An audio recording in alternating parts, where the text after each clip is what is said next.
The news broke like a whisper that somehow echoed across an entire nation. A single sentence released just moments ago from Buckingham Palace, and suddenly the world stood still. Princess Anne, the royal known for never slowing down, never stepping back, never seeking the spotlight, was suddenly gone from public duty.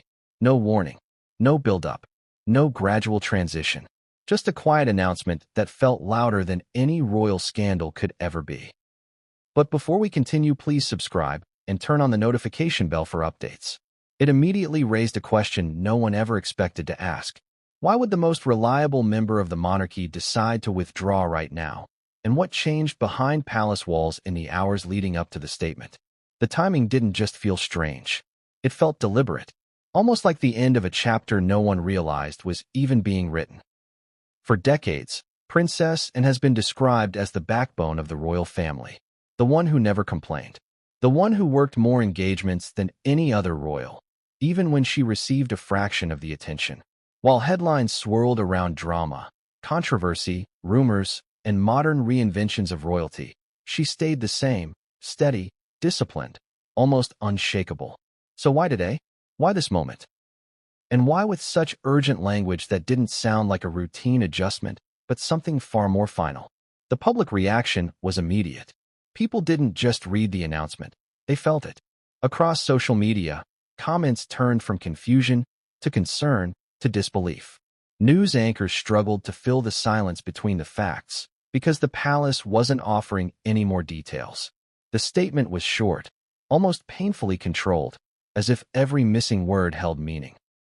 And maybe it did, because the most loyal royal stepping back isn't just symbolic. It changes the balance inside a family already stretched thin.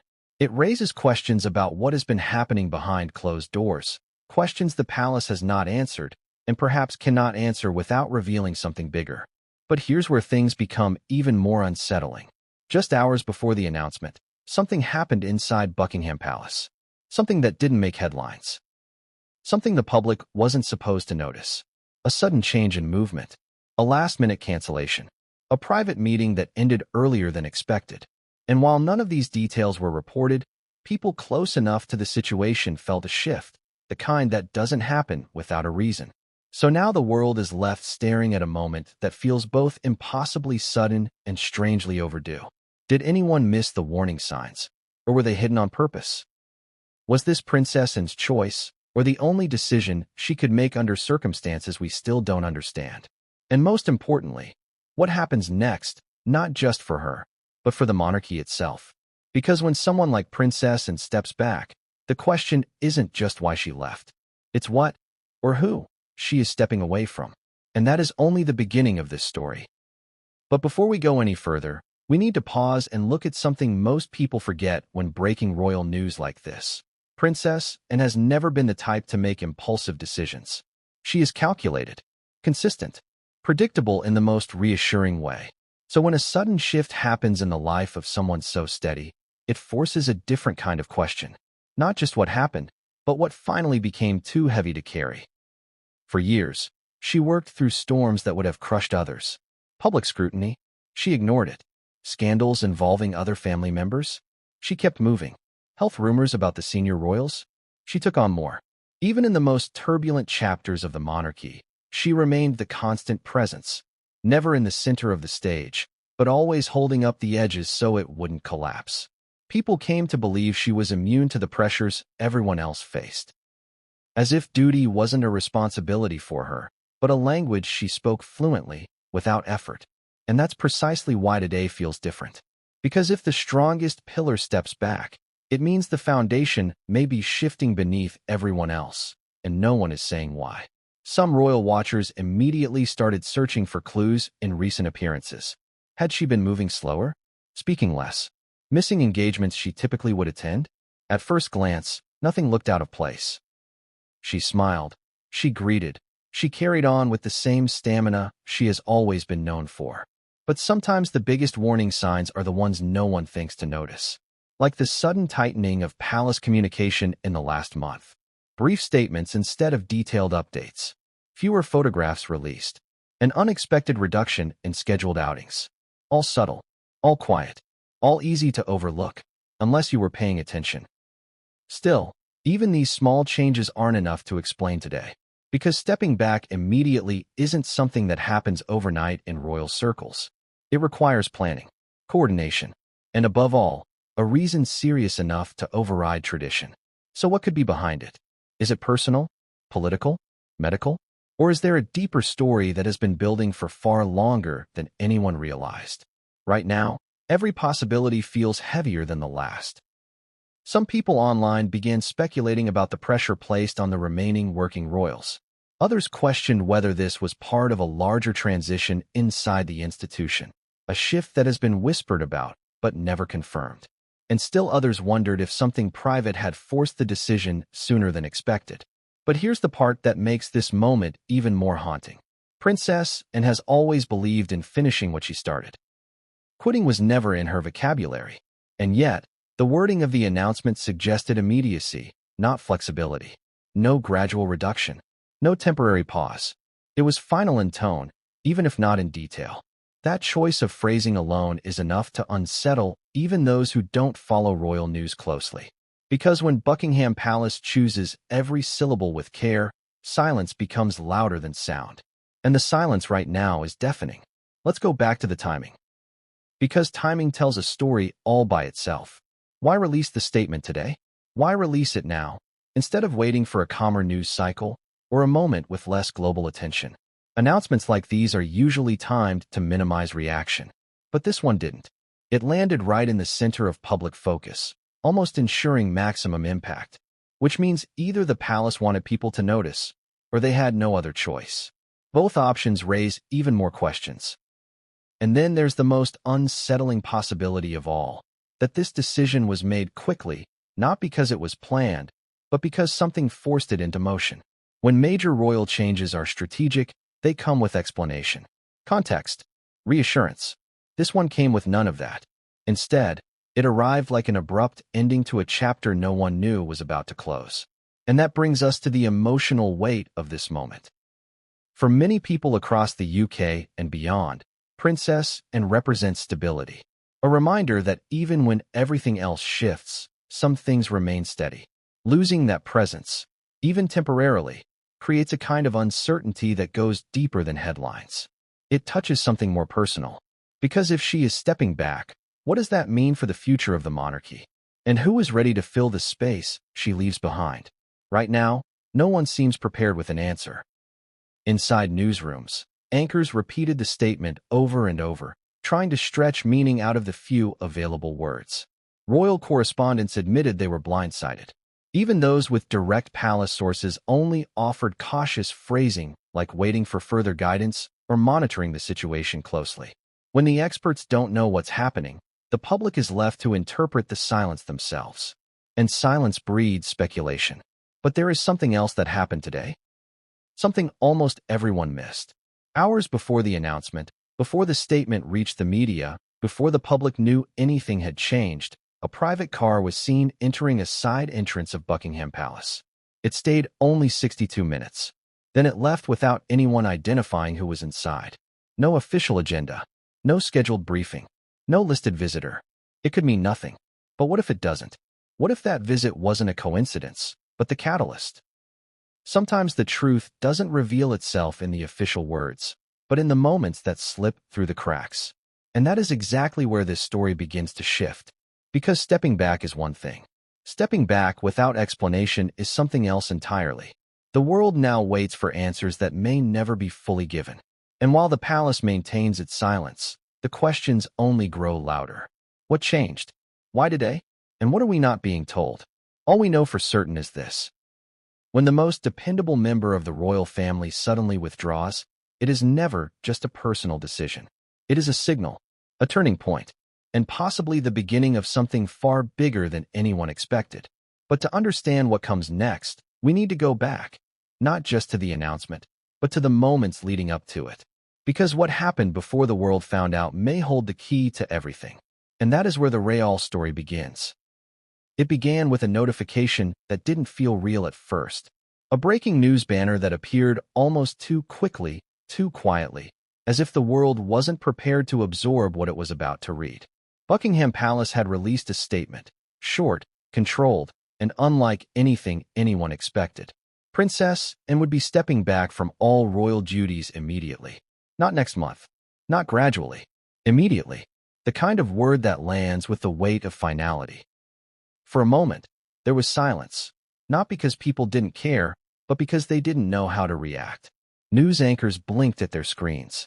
Social media froze between disbelief and denial. Even those who don't normally follow royal news paused, because the message didn't sound like a standard update. It sounded like something had changed behind the scenes. And the first question that formed wasn't just why. It was, what happened that made the palace release such a statement without warning, context, or explanation? Because that has never been the royal way. Tradition favors preparation. The monarchy does not move fast unless it has to. Announcements are usually softened, padded with background, framed in reassurance. But this one offered none of that.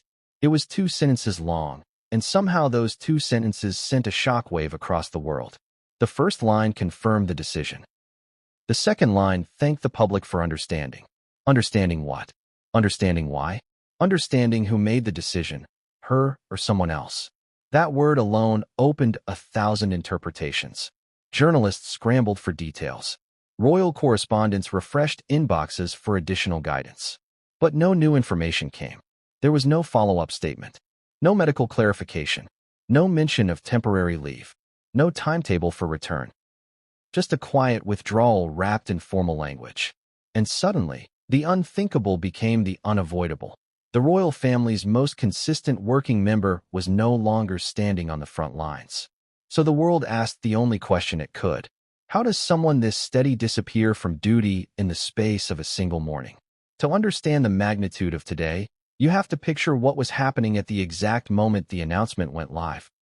Across different time zones, morning shows were midway through regular segments, weather updates, political debates, light-hearted interviews, until producers started waving urgently from behind the cameras. Scripts were tossed aside. Conversations stopped mid-sentence. A familiar rhythm of broadcasting collapsed instantly. Within minutes, the same headline spread across screens worldwide, repeating the same words because no one had anything else to add. Not yet. Even royal insiders, the ones normally ready with carefully worded interpretations, sounded different this time. There was hesitation in their voices. Not the kind that comes from caution, but the kind that comes from genuine shock.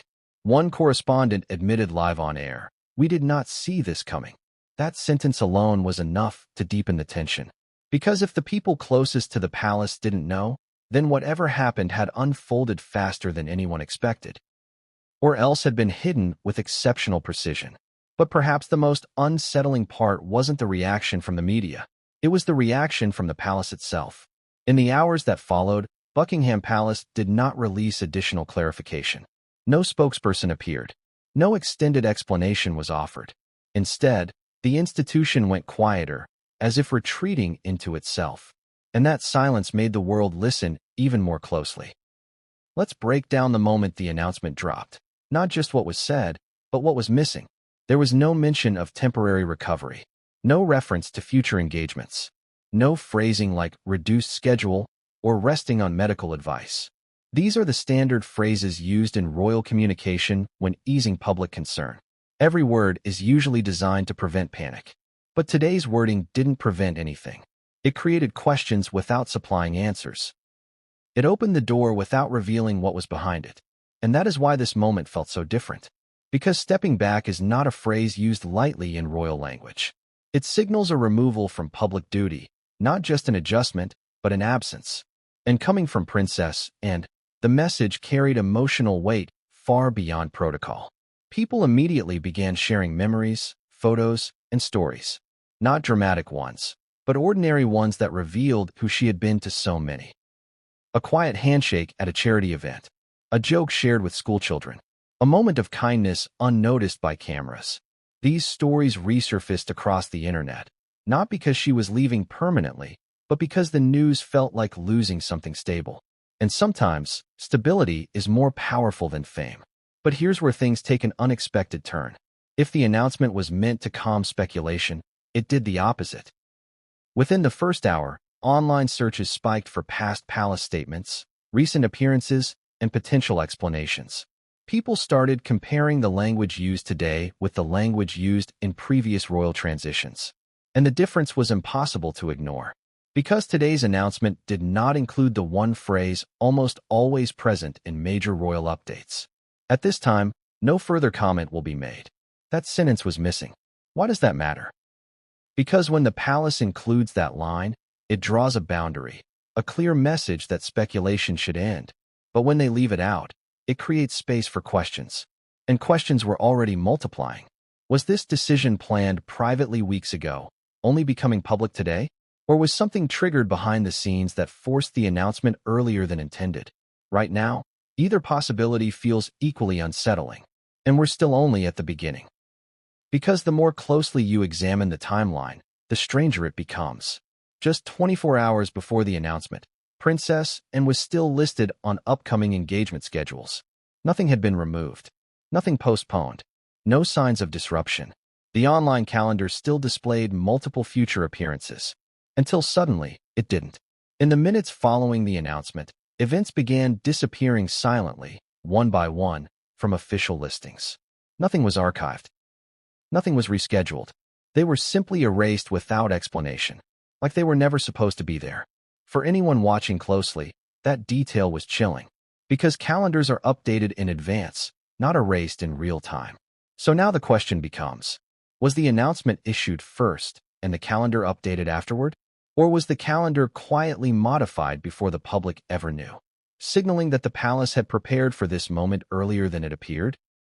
Either possibility tells a different story, and both stories lead to the same conclusion.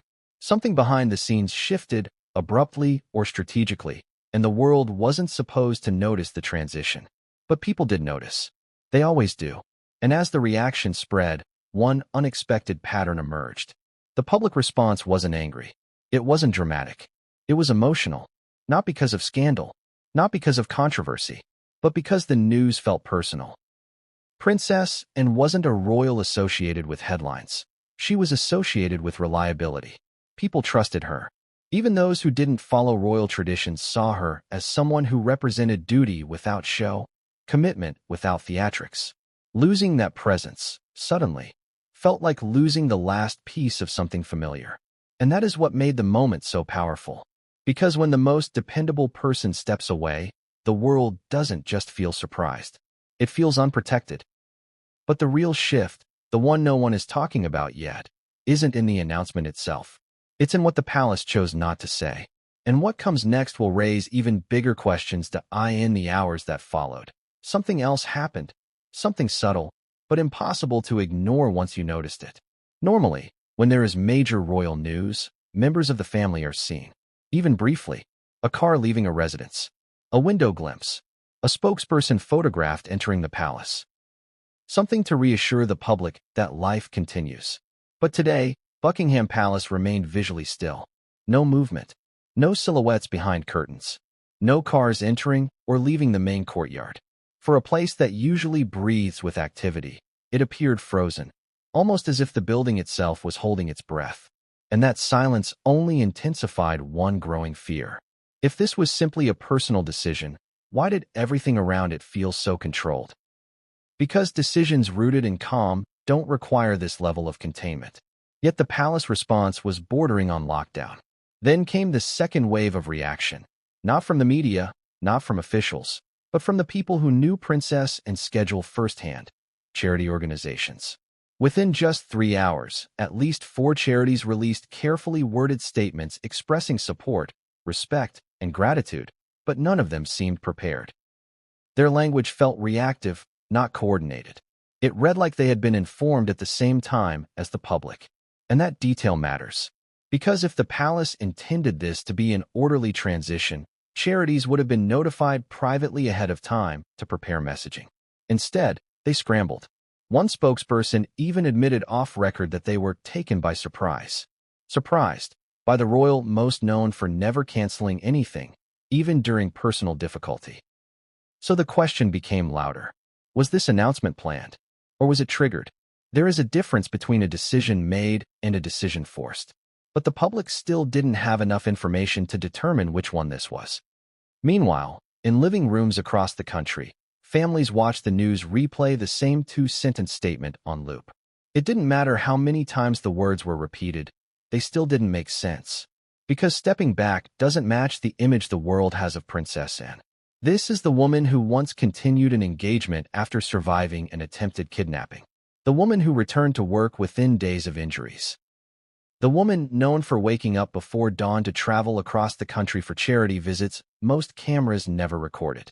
This wasn't someone who stepped away from duty easily. So if she finally did, the cause must be significant. And yet, the palace refused to confirm whether the decision was permanent, temporary, or conditional, which leaves the world suspended between possibilities. But there was another layer to today, one very few people caught in real time. Shortly after the announcement, the royal family's official website experienced a brief outage. For 11 minutes, pages failed to load, including Princess Anne's profile. Visitors received an error message instead of information. Coincidence? Possibly. But in the digital age, 11 minutes is long enough to remove, edit, or replace content. When the page finally returned, certain upcoming engagements had disappeared. Again, without explanation. And that brings us to a critical point. When institutions want to correct public misunderstanding, they add clarity. When they want to prevent speculation, they expand statements. But when they want to shut down discussion, they remove information. And today, information wasn't added. It was erased. By the afternoon, the story had shifted from shock to something deeper, confusion layered with unease. People didn't just want to know why she stepped back. They wanted to know what they were not being told. Because every detail so far pointed to something larger than the announcement itself. Let's consider the phrasing again. Princess Anne would step back immediately. That word is not used unless urgency is unavoidable. When senior royals reduce duties due to age, the language is gradual. When schedules are adjusted for health, the tone is calm. When decisions are voluntary, the palace emphasizes choice. But today's statement didn't emphasize choice at all. It emphasized timing. Immediate. Effective now. No transition period. That alone suggests one of three possibilities. The decision was sudden. The situation was unavoidable. Or the palace wanted to maintain control before the story reached the public another way. Because that is something people often forget. The palace does not always release information when events happen. Sometimes they release information when they no longer have the option not to. So what changed behind those walls? And why today? Even royal photographers, normally stationed outside key residences, reported an unusual instruction. Media were asked not to expect appearances from senior family members for the rest of the day. Again, unusual. Royal protocol typically continues unless there is a national event, medical emergency, or heightened security concern. None were confirmed. Yet the palace behaved as if movement, even visual presence, needed to be minimized. Which leads to the biggest question of all. Was this announcement the event, or the response to an event? Because those are not the same thing. One is planned, the other is reactive. And right now, nothing about today feels planned. By early evening, the public mood shifted again, not to panic, but to something quieter and heavier. People didn't just want answers. They wanted reassurance. But reassurance never came. Not from the palace. Not from official spokespeople. Not even from close royal sources who normally provide background guidance during unfolding news. Instead, every inquiry received the same response. No additional information at this time. 6 hours later, that line still hadn't changed. And when a message stays identical for that long, it's not because nothing has changed, it's because everything has. Which brings us to the moment that truly stopped the nation. Not the announcement itself, but what happened immediately after. At precisely 5:42 p.m., the palace flags were adjusted, not lowered, not raised, adjusted. A detail almost no one noticed except those who watch royal protocol closely. Flag movement inside the monarchy is never random. It signals internal change, internal acknowledgement, internal transition. So now the world is left with one unavoidable truth. The statement was not the end of something. It was the beginning. And what comes next will not only shift the royal landscape. It will reveal the first clue to the real reason behind Princess Anne's withdrawal. Because the announcement was not the most important moment today. It was only the warning. But what came next would change everything. and no one saw it coming. But if there was one royal the world assumed would never step back, it was Princess Anne. Not because she was forced into duty or pressured by tradition, but because she seemed to live and breathe responsibility in a way no one else could match. For decades, she built a reputation that felt almost mythic, not glamorous, not dramatic, but solid, dependable, the kind of strength that didn't need to be spoken about because everyone already knew it was there. So when the announcement dropped, the shock wasn't rooted only in the news itself. It came from the collision between who she has always been and what suddenly changed today. Because Princess Anne wasn't just a working royal. She was the working royal. The one who carried the quiet weight of duty long after others stepped back, slowed down, or shifted into different roles. The one who never sought public praise yet consistently earned it. And perhaps most striking of all, the one who did it without ever appearing to struggle. But here's the question no one wanted to ask until now. Was that perception true, or were we just seeing what she allowed us to see? Let's go back, not to the beginning of her life, but to the moment the public formed an understanding of who Princess Anne was. It wasn't in a grand speech or public ceremony. It wasn't during a wedding or a televised interview.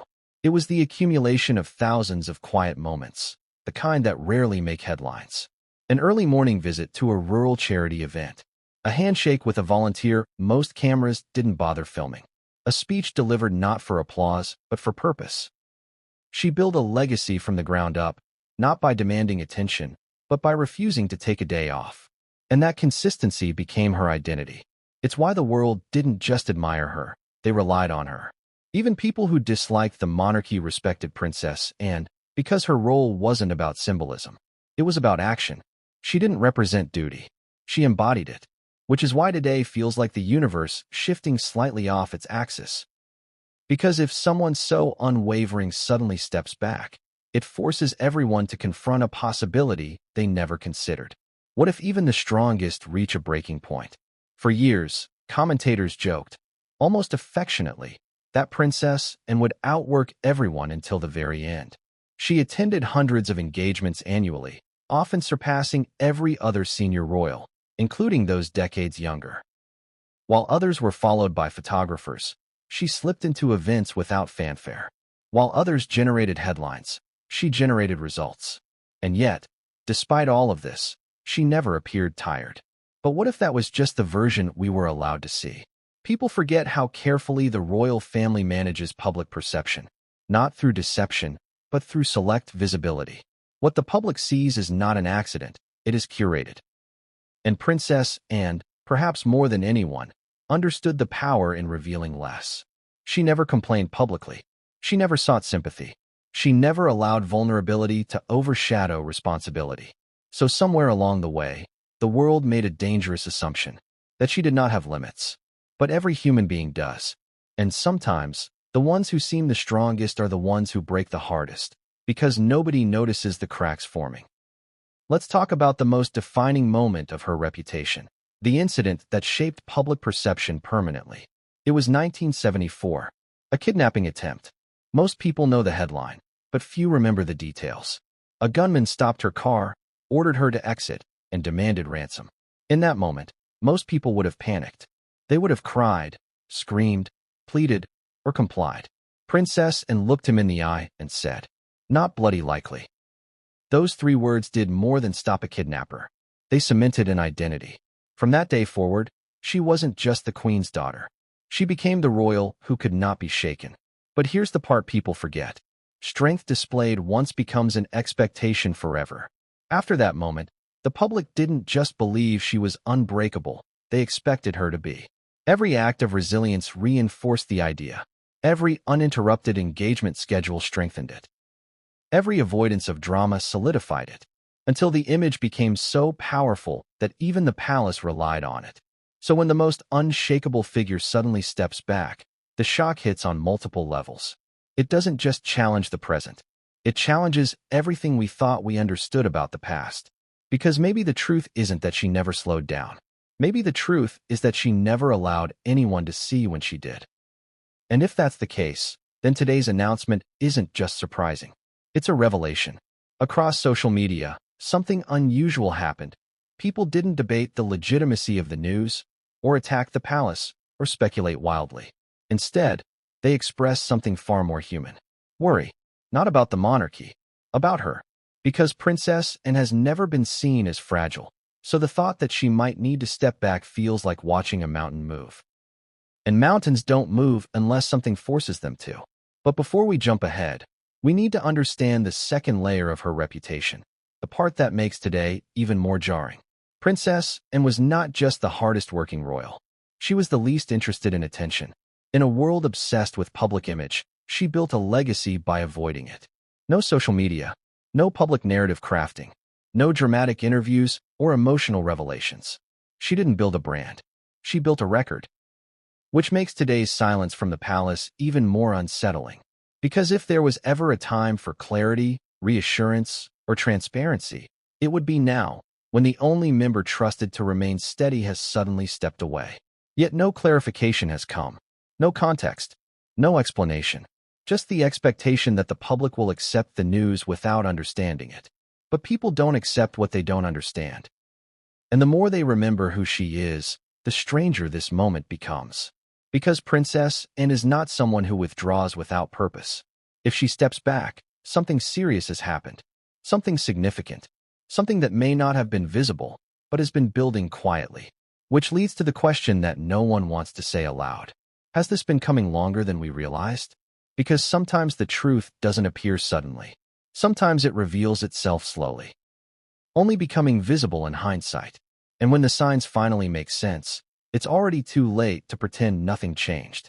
But if this moment is the result of something gradual, then the timeline leading up to today holds answers we haven't uncovered yet.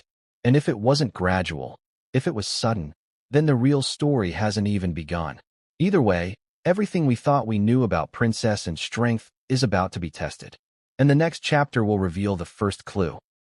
To understand just how deeply Princess Anne's identity is tied to duty, you have to look at something almost no other royal possesses: consistency without interruption.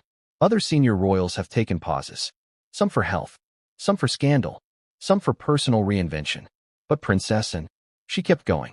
Even in the most turbulent periods of the monarchy, her schedule barely shifted. When the institution faced global criticism, she didn't react publicly. When internal tensions spilled into headlines, she didn't enter the conversation. While others defended themselves, explained themselves, or rebranded themselves, she did none of those things. She didn't need to. Her work spoke for her. That silence, that refusal to participate in drama, became part of her strength. Because in a world where every royal action is analyzed, debated, and reshared 1,000 times, refusing to create noise becomes a form of power. And yet, that same silence is now contributing to the unease around her stepping back. Because when someone who has never sought attention disappears, it draws more attention than anyone else ever could. But there's another layer to her reputation, one that makes today not only shocking, but symbolic. Princess Anne represented the last remaining link to a certain kind of monarchy. Not the glamorous one, not the modernized one, not the media-managed one, but the quiet, work-first version that existed long before global scrutiny transformed royalty into entertainment. She was not interested in being a celebrity. She was interested in being useful. And that difference mattered more than people realized until now. Because the monarchy without Princess Anne is not just missing a working member. It's missing its anchor. Let's talk about something else the public rarely discusses: her influence inside the palace. People assume that because she avoided the spotlight, she avoided power. They could not be more mistaken. Princess Anne was known as the private voice of reason, the one who spoke plainly, without fear, without exaggeration, without needing approval. She didn't involve herself in public disputes, but she was present during critical decisions, the kind the public only learns about years later. Multiple insiders have described her the same way. If Anne disagrees, people listen. Which leads to a question that carries a very different weight. What happens when the stabilizer steps away? Because stepping back from public duty isn't only about engagements. It changes internal influence, internal balance, internal stability. And if the most reliable voice suddenly becomes absent, voluntarily or otherwise, the silence left behind becomes louder than any announcement. But here's where things become even more unsettling. Her reputation wasn't built on dramatic resilience. It was built on invisible resilience. There was no emotional branding, no tragic narrative, no public vulnerability. She simply kept moving, and the world assumed that meant she never struggled. But what if she did?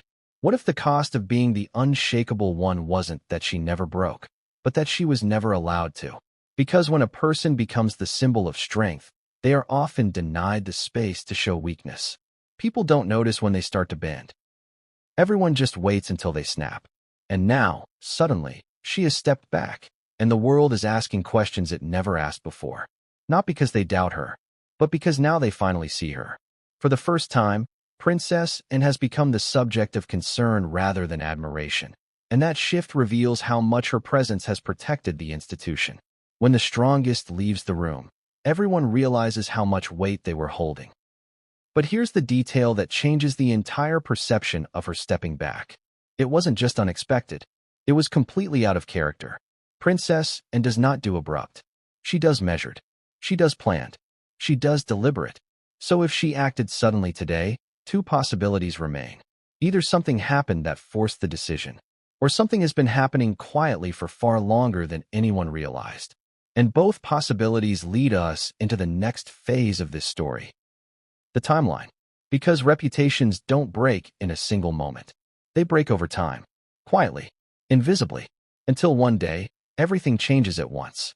Which means that to understand today, we need to look backward, not at her public image, but at the subtle shifts leading up to this moment. Because the cracks never appear on the surface first. They start beneath it.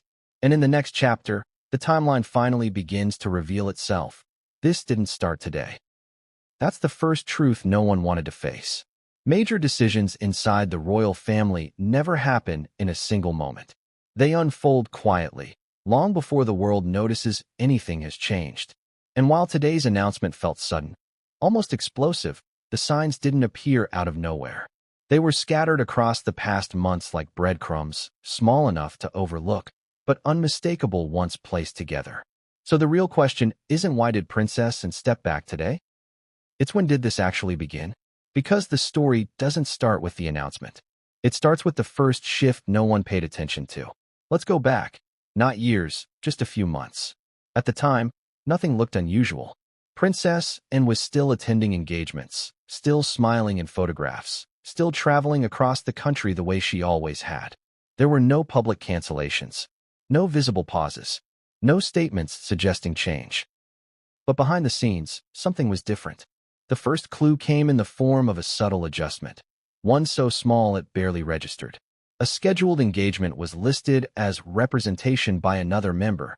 That phrasing isn't rare, but it's significant when it appears next to her name. Princess Anne didn't hand off duties unless she absolutely had to. Most people dismissed it. A scheduling conflict, maybe. A logistical change. Nothing to analyze. But then it happened again. Another handoff. Another quiet substitution. No explanation attached. Still, the public didn't notice, because the palace didn't draw attention to it, and the media had bigger stories to chase. Then came the second shift. A cluster of upcoming events was marked as TBC, to be confirmed. For most royals, that's not unusual. For Princess Anne, it's unheard of.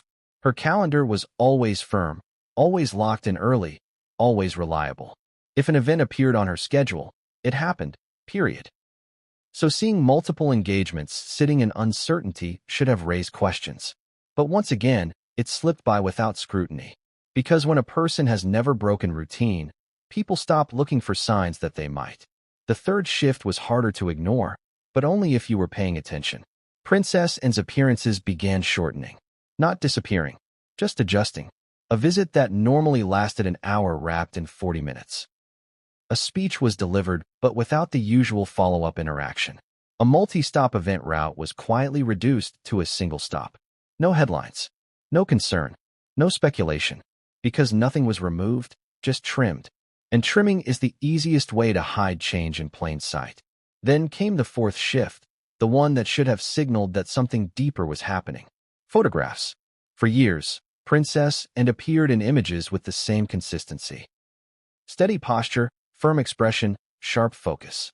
But recently, something changed, not drastically, but noticeably.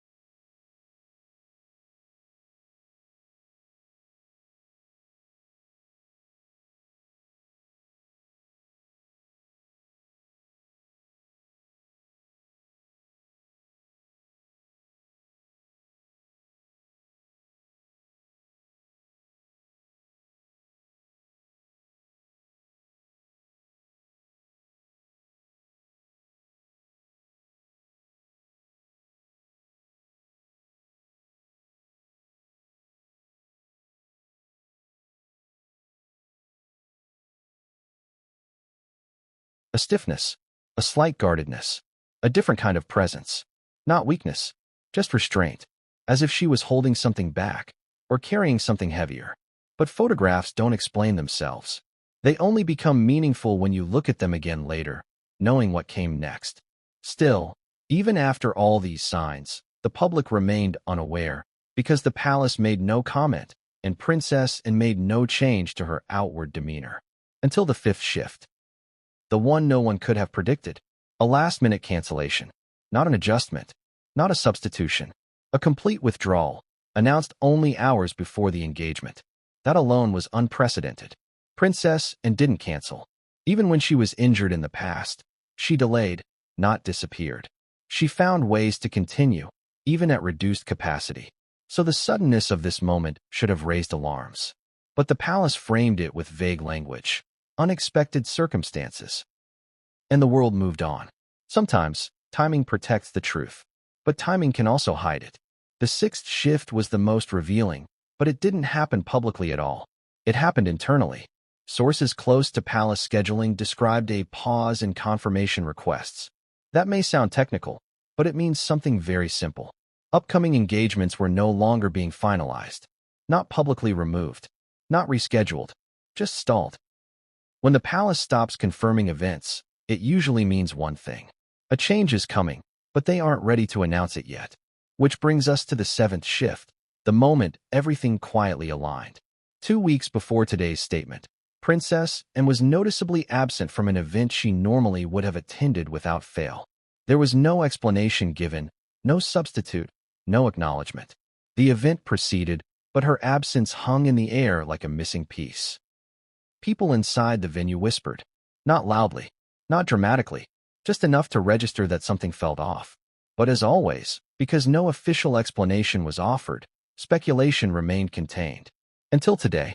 Now, all those quiet changes, the substitutions, the shortened engagements, the paused confirmations, the missed appearance, suddenly form a single pattern. This wasn't a spontaneous decision. It was a slow-moving shift. Invisible at first, then undeniable. But here's the part that complicates everything. If the timeline was gradual, why was the announcement immediate? Why didn't the palace prepare the public gently, the way they have in the past when senior royals eased out of roles? Why no phase transition? Why no phrasing like reduced duties or adjusted schedule? Why skip every step leading up to this and jump straight to the end? That contradiction reveals something critical. Either the palace planned a gradual announcement and something accelerated it, or they tried to delay the truth as long as possible and finally reached a point where concealment was no longer an option. Both scenarios point to pressure, internal or external, but pressure nonetheless. And that brings us to the most chilling detail of all. There is an eighth shift, one that almost no one knows about yet. It didn't happen publicly. It happened the night before the announcement. Inside Buckingham Palace, a late-night meeting, unscheduled, unlisted, unexplained. Multiple senior aides were called in, not through email, not through standard briefing channels, but through direct phone contact. That has not happened in years. Meetings of that nature indicate urgency. Urgency means something changed. And when something changes hours before a public announcement, it means the final decision wasn't made days ago. It was made last night. So now we're left with two possibilities. Either this was a carefully prepared decision with a sudden triggering event, or this was a sudden decision with no preparation at all. One version feels strategic, the other feels alarming. But either one leads to the same conclusion. Today was not the beginning. It was the reveal. And what comes next will uncover whether that reveal was planned or forced. But the timeline doesn't stop there. Because if the internal meeting was the moment everything shifted, what happened after it is even more revealing. Early this morning, before the public knew anything, staff movement inside Buckingham Palace increased. Not chaotically, not visibly frantic, but with the kind of controlled urgency that only appears when people are preparing for something they cannot delay. Lights were seen on in offices long before dawn. Aides arrived earlier than scheduled. Phone lines that normally stay quiet at that hour were active. And yet, no official vehicles left the grounds. Everything happened inward, not outward. That is the clearest sign of all. When the palace wants to respond to an event, vehicles move. Officials travel. Statements are coordinated externally. But when the palace wants to contain an event, activity stays inside. Containment is always silent. Which brings us to the ninth and most unsettling shift. The one that never appeared on any schedule, but changed everything. Communication stopped. Not publicly, privately.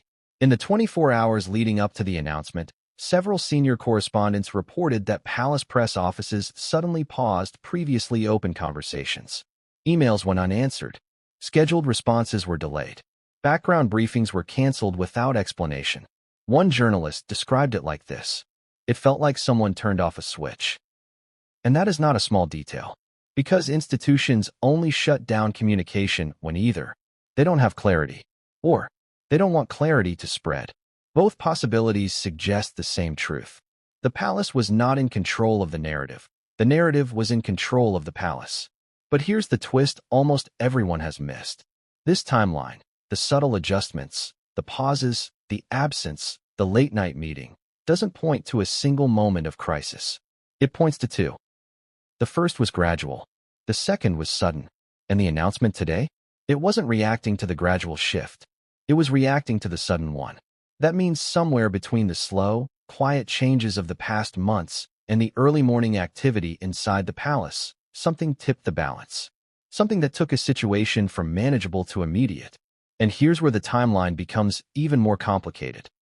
Because if the decision was finalized last night, it means this wasn't scheduled for release today, which explains the lack of prepared follow-up, the missing clarity, and the silence that followed. But it also raises a chilling possibility. The palace may not have been planning to tell the public yet. If that's true, then the announcement wasn't a choice. It was a response. A response to what? Something internal? Something external? Something that forced the palace to act faster than intended? Right now, we only know one thing for certain. There are too many disruptions in the timeline for this to be coincidence. Let's recap the pattern that is now impossible to ignore. Engagements quietly reassigned. Schedules marked to be confirmed. Appearances shortened. A sudden cancellation. Pause confirmations. An unexplained absence. A late-night emergency meeting. Early morning internal activity. Silence from press offices. And then, the announcement. Not one of these moments would mean much on its own. But together, they form a sequence.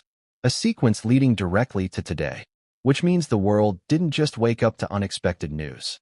The world woke up to the endpoint of something that has been happening behind the scenes. Unseen, unspoken, and unresolved. So now we arrive at the most important question this timeline reveals. Was Princess Anne stepping back the decision? Or the result of a decision made for her? Because the wording of the announcement was neutral, but the timing was not. When decisions are voluntary, transitions are gradual. When decisions are forced, timelines collapse. And today's timeline didn't fade in. It snapped. But here is the final piece, the part that changes the entire understanding of what comes next. In the palace, there is one protocol almost never triggered. When a senior royal's availability changes unexpectedly, internal notification goes out to other working members. Today, no such notification was confirmed, which means either the decision was made so quickly that internal communication couldn't keep up, or the decision wasn't finalized until moments before it was released. Both possibilities lead to the same conclusion. Whatever happened, happened fast. And if the palace was caught off guard, the public was never supposed to know yet. Which means the answer to why Princess Anne stepped back is not found in today's announcement. It's found in what happened before it. And now the timeline has led us to the doorway of the real story. Because somewhere behind those private meetings and silent schedule changes lies the moment that changed everything. The moment that forced the palace to stop hiding and start reacting. And that moment is the one we're about to uncover. Because what came next didn't stay private for long. And it is the key to everything that didn't happen in front of cameras. It didn't happen during a royal engagement. And it wasn't something the public was ever supposed to hear about. But everything changed because of one private moment. A moment that took place behind closed doors and set off a chain reaction that led all the way to today's announcement. For weeks, the palace managed to keep it contained. Until they couldn't. And that's where this chapter begins. Because while the world was going about its normal routine, something unfolded inside Buckingham Palace that altered the course of the monarchy, quietly, swiftly, and without warning. The story of Princess and stepping back doesn't start with public statements. It starts with what happened in that room. But first, we need to understand the context of that day. It was supposed to be ordinary. Princess N was scheduled for a private meeting. One of the countless briefings she attends regularly, the kind that never reaches the news because they are routine, administrative, and uneventful. She arrived as expected. Nothing seemed unusual. Staff who saw her that morning described her as composed, focused, and entirely herself. There was no sign that anything was about to go wrong. But the most unexpected moments are the ones that leave the deepest impact. What happened next was not dramatic in the cinematic sense. No shouting, no collapse, no visible crisis. That's what makes it so unsettling. It was quiet, sudden, and witnessed by so few people that for a short time, it almost didn't exist beyond those walls. Sources later described it with cautious language, the kind used when every word has consequences. A moment of concern. An unexpected development. A situation requiring immediate attention. No one would say more. Not publicly. Not even privately unless their identity remained protected. But every version of the account shares the same turning point. At some point during that meeting, Princess N stopped. Not paused. Stopped. In the middle of what she was doing, she became still. Not dramatically, not visibly distressed. Just suddenly and unmistakably unable to continue in the way she always had. Those present didn't panic at first. Royal staff are trained for every kind of scenario, from logistical disruptions to medical emergencies. But what made this moment so alarming wasn't the severity. It was the unfamiliarity. Princess N had never shown a moment of hesitation in her professional life. She always pushed through, even in circumstances far more demanding than this. So when she stopped, the room shifted. Silence replaced structure. Concern replaced routine. And what happened in the seconds that followed changed everything. Staff immediately followed protocol, discreetly, calmly, without triggering alarm. A senior aide was notified. A medical evaluation was recommended. The meeting ended earlier than planned. And Princess N was escorted out of the room through a private corridor, away from areas where anyone might notice. No press. No cameras. No observers. Just a controlled retreat designed to protect privacy while the palace figured out what, exactly, had just happened. But here's the critical detail. This wasn't the kind of incident that forces immediate public disclosure. If it were, the palace would have released a medical statement. They didn't. That silence wasn't accidental. It was strategic. Because what happened in that room wasn't definitive enough to explain, but serious enough that it could not be ignored. A crossroads moment. A warning. A shift.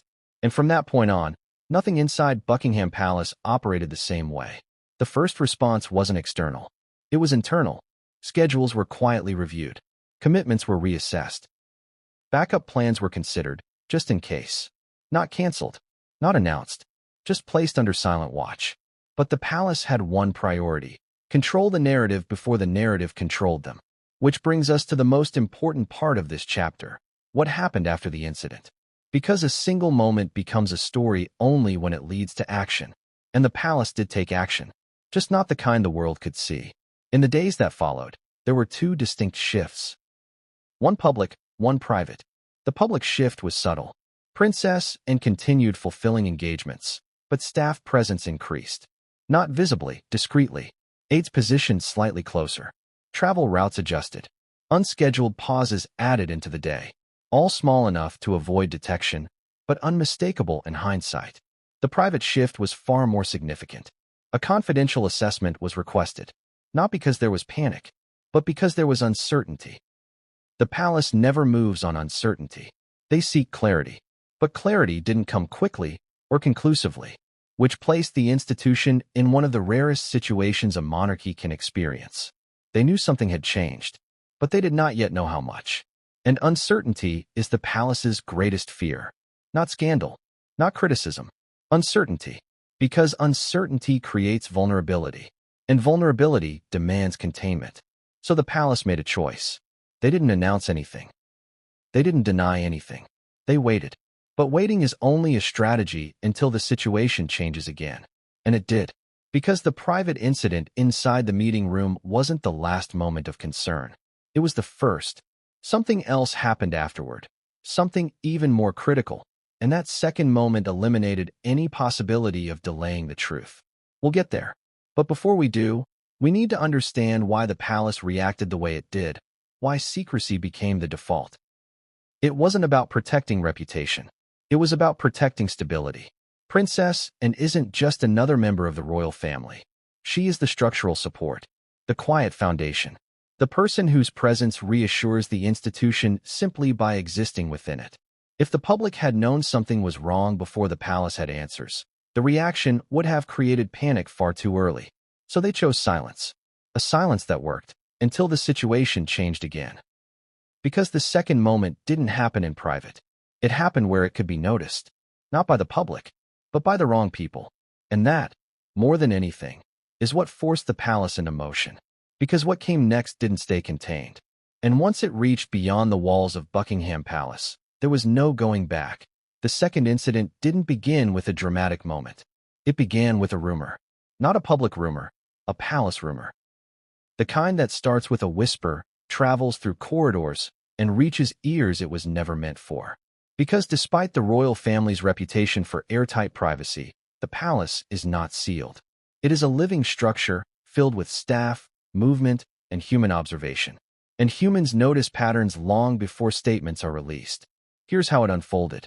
A few days after the private meeting incident, Princess Anne attended another scheduled engagement. One that had been confirmed weeks in advance. Everything appeared normal when she arrived. She greeted organizers, exchanged conversation, and followed the expected protocol. But then something unexpected happened. For the first time in recent memory, she stepped away midway through the visit. Not dramatically, not visibly distressed. Just removed from the scene earlier than planned, escorted discreetly by an aide who seemed prepared for the possibility. To the general public, it looked like nothing more than a schedule adjustment. But to the people present, staff, security, event coordinators, it was unusual enough to be noticed. Because Princess Anne never left early. Ever. Even when weather shifted. Even when delays occurred. Even when her schedule was stacked beyond reason. Leaving early was not in her vocabulary. So when she did, people talked. Quietly. Carefully. But they talked. And whispers are dangerous. Because whispers don't stay contained. Within hours, the palace received inquiries from individuals who were not supposed to know anything had happened. Not journalists. Not commentators. Internal contacts. People who should not have sensed disruption. Yet they did. Which meant the situation was no longer private. The palace no longer controlled the flow of information. And that changed everything. Because once information escapes, there are only two choices. Get ahead of it. Or get crushed by it. For a brief moment, the palace attempted the first option, containing curiosity through silence. But silence only works when there is no visible change. And now, there was. So the question became urgent. What if this second incident was not a coincidence? What if it was a pattern? Inside the palace, concern shifted from caution to action. A confidential briefing was held.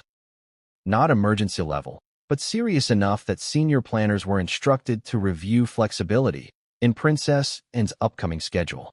That phrase may sound harmless. It isn't. In royal logistics, review flexibility is code. It means prepare for sudden changes. Prepare for cancellations. Prepare for outcomes no one wants to say aloud yet. Still, no statement was drafted. No announcement scheduled. Because the palace still believed two things. The situation might stabilize.